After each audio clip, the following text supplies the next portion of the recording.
The narrative surrounding the BMW 7 Series has traditionally been lukewarm, often suggesting it's decent but not exceptional compared to the Mercedes-Benz S-Class. However, when approaching the latest iteration, the 7th generation G70, one might be inclined to uphold this sentiment, albeit with a tweak, perhaps changing bit funny looking to OMG. WTF is BMW smoking? The truth is, the new 7 Series, particularly the i7 M70 variant we're discussing, is undeniably unconventional in appearance. Its front end is startling, to say the least. Yet, if you can overlook its eccentric design, which admittedly is easier said than done, the BMW i7 M70 emerges as the premier large luxury car currently available. However, there's a caveat. What's it all about? This car is massive, stretching nearly 18 feet in length with a wheelbase of 126.6 inches, surpassing even the longest Bentley currently in production, the Flying Spur interestingly. Its wheelbase matches that of the Mercedes-Benz S-Class, though the BMW is slightly longer overall. It's also comparable to the Benz EUS electric sedan in wheelbase, differing only by 0.2 inches. Additionally, the BMW i7 M70 weighs a staggering 3 tons, 6,115 pounds, to be precise, making it heavier than the aforementioned Bentley and even the Rolls-Royce Ghost.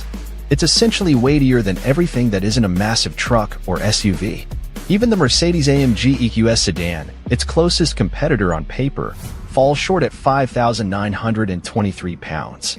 While weight is typically a crucial factor in vehicle evaluations, particularly for performance cars, it's less of a concern in the realm of luxury cars, SUVs, EVs, or large trucks, all of which tend to be absurdly heavy. Criteria that the i7 M70 fulfills in 2 out of 3 categories.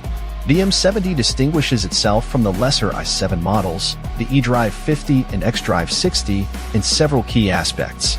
Similar to the 536 horsepower xDrive 60, the M70 features all-wheel drive AWD, while the 449 horsepower eDrive 50 is rear-wheel drive.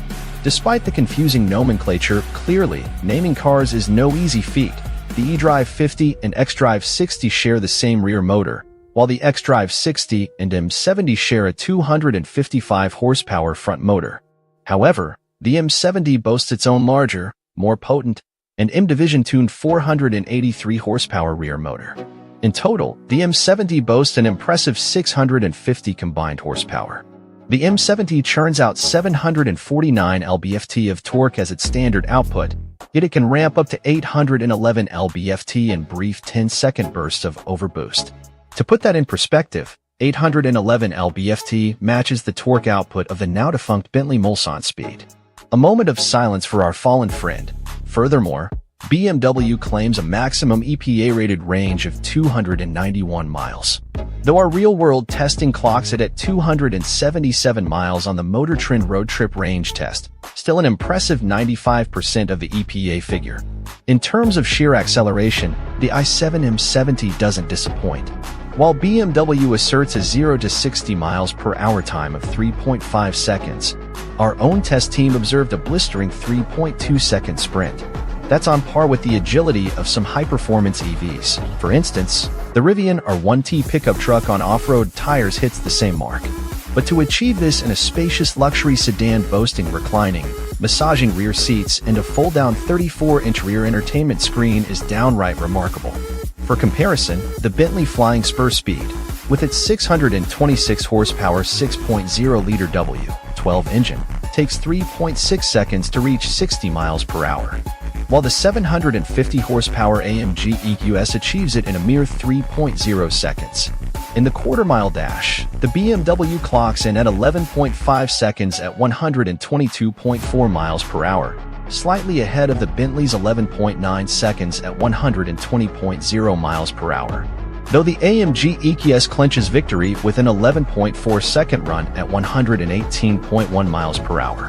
Given their hefty weights, all 3 vehicles boast commendable braking performance, with both the Spur Speed and the M70 needing 109 feet to stop from 60 miles per hour, while the AMG EQS requires just 2 feet more.